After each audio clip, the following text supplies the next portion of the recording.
आधीच कुकिंग या यूट्यूब चॅनलमध्ये आपले स्वागत आहे। आज आपण बनवणार आहोत मसाले भात। चला तर मग आता आपण रेसिपीला सुरुवात करूयात। मसाले भात बनवणार आहोत त्यासाठी मी इथे 1.5 वाटी तांदूळ घेतलेले आहेत। तर इथे आपल्याला तांदूळ हे स्वच्छ धुवून घ्यायचे आहेत। तर तांदूळ आपल्याला 2 ते 3 वेळा छान असे स्वच्छ धुवून घ्यायचे आहेत।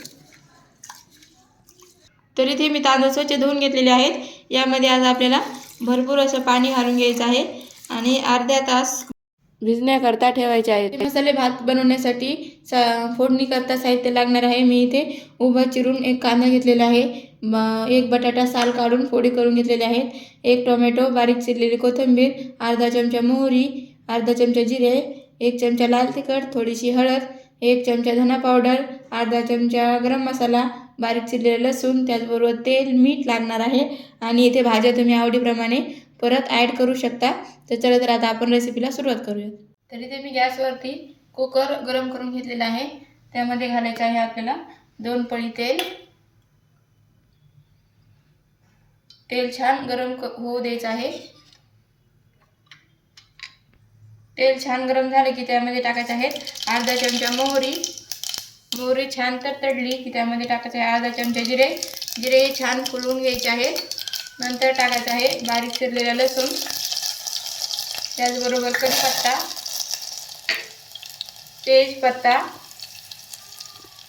आणि उभा चिरून घेतलेला कांदा। आणि कांदा यामध्ये हलकासा परतून घ्यायचा आहे।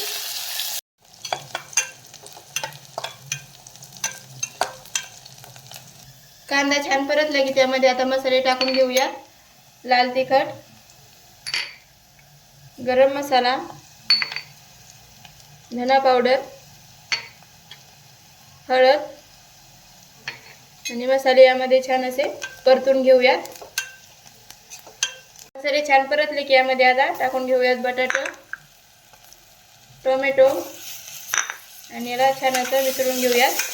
तुम्ही इथे ताजा मटार किंवा मग गोबी अशा भाज्या आवडीप्रमाणे घालून घेऊ शकता। भाज्या यामध्ये छान असे मिसळून घेतल्या की आता यामध्ये घालायचे आहे भिजवलेले तांदूळ। मी इथे तांदळामधलं पाणी सर्व काढून घेतलेलं आहे। तांदूळ यामध्ये छान असे मिसळून घ्यायचे।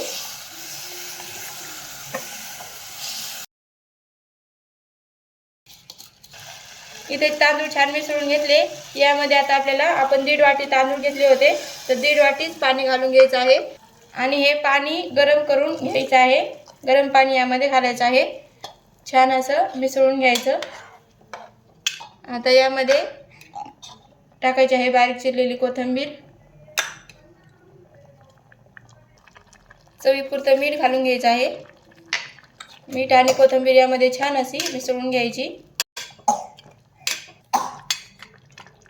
तर आता इथे कुकरचं झाकण लावून मोठ्या आचेवरती आपल्याला 2 शिट्ट्या काढून घ्यायच्या आहेत। तर इथे 2 शिट्ट्या काढून घेतलेल्या आहेत। आता आपण गॅस बंद करूयात आणि मी इथे कुकर थंड करून घेतलेला आहे। तर आता आपण बघूयात आपले मसाले भात कसा झालेला आहे ते। तर तुम्ही पाहू शकता इथे छान असा आपला मसाले भात तयार झालेला आहे। तर अशा पद्धतीने इथे आपला मसाले भात तयार आहे। व्हिडिओ आवडले असल्यास लाईक, शेअर आणि सबस्क्राईब करायला विसरू नका। धन्यवाद।